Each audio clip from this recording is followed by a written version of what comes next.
আসসালামু আলাইকুম রহমতুল্লাহ বরকাতুহু। তে বন্ধুগণ, আশা করি আল্লাহ পাকের রহমতে সকলেই সহি সালামত আছেন।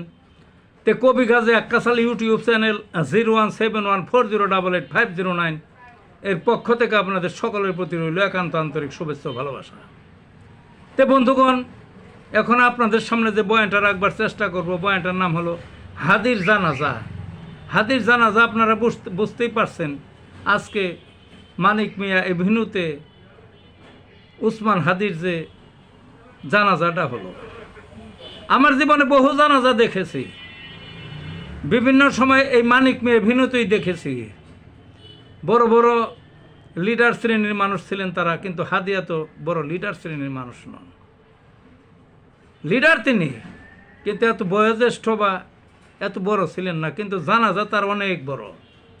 এত মানুষের সমাগম, আমার ধারণা হইল কোটি লোকের সমাগম। আমি দেখি নাই কোনো দিন, ভাবি নাই কোনো দিন। কোথার থেকে আসলো? নিজ খরচে দলমত ভুলে গেছে মানুষের দলমত। অনেক মহিলারা আফসোস করছে দেখছি যে আমরা যাইতে পারলাম না, নিয়ম নাই আমাদের, সেজন্য যাইতে পারলাম না। এমন মানুষের আফসোস। কি করলো উনি? কী কারণে ওনার প্রতি মানুষ এত ভক্ত হলো? যার কোনো টাকা পয়সা ছিল না, কোনো বড় রাষ্ট্রের কোনো পদ পদবি কিছুই ছিল না, যার কোনো বিত্ত সম্পদ নাই, যার কোনো বিশাল সংগঠনও নাই, তো কী করে সম্ভব? সততা।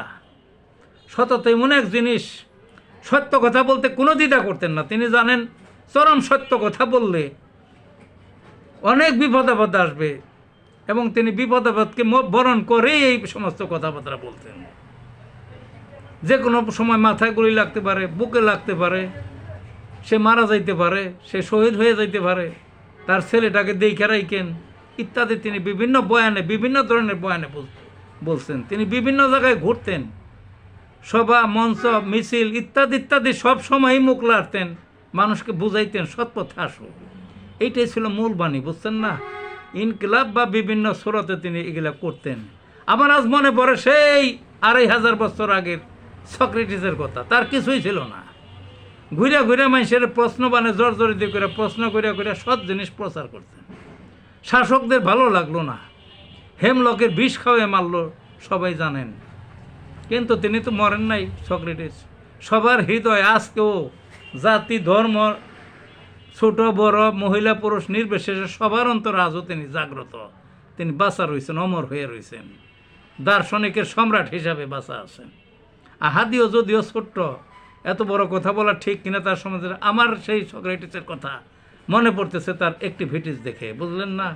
কাজে হাদি আছে, হাদি থাকবে, হাদি মরার নয়, মানব হৃদয় জুড়ে থাকবেন তিনি। সারা বিশ্ব মিডিয়া তুলপার উঠে গেছে, জাতিসংঘের থেকে বিবৃতি দিচ্ছে। চারটাখানি কথা নয়, বুঝলেন না? কাজে এত বড় জানাজা দেখি নাই। মানুষ কায়দা কাইটা অস্থির হয়ে গেছে, দোয়া করছে যে এইরকম একটা সৎ লোক আর আসবে কিনা কখনো। এরকম সত্যের ঝান্ডা, জীবনটা বাজি রেখে সত্য কথা বলে মাঠ চষতেন তিনি। এইরকম সততার এত মূল্য, তার এই যে এত, তার প্রতি মানুষের এত ভালোবাসা, অকণ্ঠ ভালোবাসা, কিচ্ছু না। এগুলা হলো সৎ জিনিসটা, সেই সততা, সৎ পন্থা, সৎ অবলম্বন, এটাকেই ধারণ করতে হবে। ভালো থাকুন বন্ধুগণ।